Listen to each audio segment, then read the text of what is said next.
Hello, Morongo Basin, and listeners around the world online at Z107.7 FM.com. This is your Z107.7 Local News for Saturday, January 3rd, 2025. Our county library system has a program for adult literacy that can benefit both the adults who are learning the essential skill and the adult tutors who volunteer as reading coaches. If you or someone you know is at least 17 years old and can speak basic English but still struggles with reading and writing, you can receive tutoring at the Yucca Valley or 29 Palms library branches. Adult learners must read or write below a 7th grade level and be willing to meet at the library for tutoring 2 hours per week for a minimum of 6 months. If you wish to volunteer to be a tutor, you must be at least 18 years old and have a high school diploma or GED.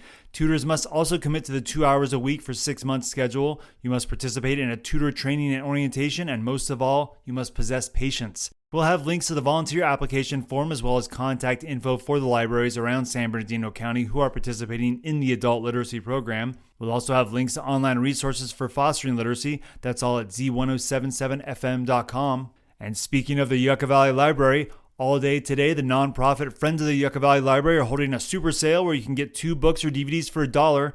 It's happening all day from 9 a.m. to 5 p.m. at the Yucca Valley branch, located at 57271 29 Palms Highway, right off Joshua Lane. The Friends of the Yucca Valley Library always has a great selection of used books and movies, with a large selection of kids' books priced from 50 cents down to free. The library is also a great place to check out if you're cutting streaming bills out of your monthly expenses. You can check out most movies and Blu-rays at the library for free or take home 2 for $1 at today's sale. If you want to learn more about the nonprofit partner of the Yucca Valley Library, chat with someone at today's sale, visit their retail store tucked into the entrance of the library, or you can visit them online at yuccavalleyfol.org.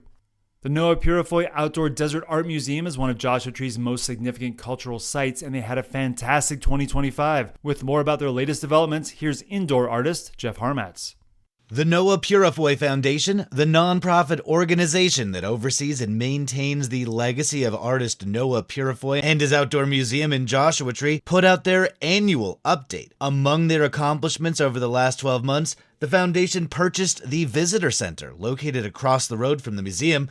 They say the purchase was made possible via a donation from a former trustee, and that the foundation is now working to improve the building through additional grants. They announced that 3 new trustees have joined their board: Darby English, Elisabetta Perfetti, and Jacqueline Forbes, and their update included maintenance and upgrades to many of Purifoy's freestanding assemblage pieces across the property, including Aurora Borealis, Carousel, Bessemer Steel, and the Kirby Express. Volunteers also helped raise V-shaped sculpture. If you're not familiar with the Noah Purifoy Outdoor Desert Art Museum, it's the former home of iconic assemblage artist Noah Purifoy. He used discarded materials to make large-scale sculptural pieces across his desert property and is considered a major artist of the 20th century. The outdoor museum is located at 6303 Blair Lane in Joshua Tree. It's open to the public every day from sunup to sundown and is completely free. Reporting for Z107.7, I'm Jeff Harmatz.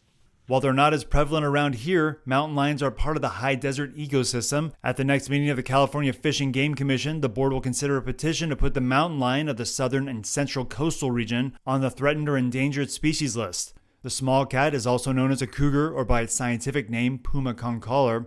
They've also been in the news lately. A mountain lion is suspected in the death of a lone female hiker in Colorado this last week, and the LA Times has reported on a mountain lion killing pets and game in a neighborhood in Monterey County. Attacks are relatively rare, though. The California Department of Fish and Wildlife says there's only been 6 mountain lion fatalities in California since 1890. That's roughly 1 every 22 and a half years. Mountain lions became a specially protected species in California in 1990 with the passage of the California Wildlife Protection Act. That act established some exemptions for the take of mountain lions to preserve public safety, protect private property and livestock, and to protect federally listed bighorn sheep populations. You can find a link to the full agenda on our website for the February meeting of the Fish and Game Commission, where they'll be considering the mountain lion for inclusion on the endangered species list. We'll also have more links on the fascinating and beautiful wildcat we share our state with. That's all at Z107.7FM.com.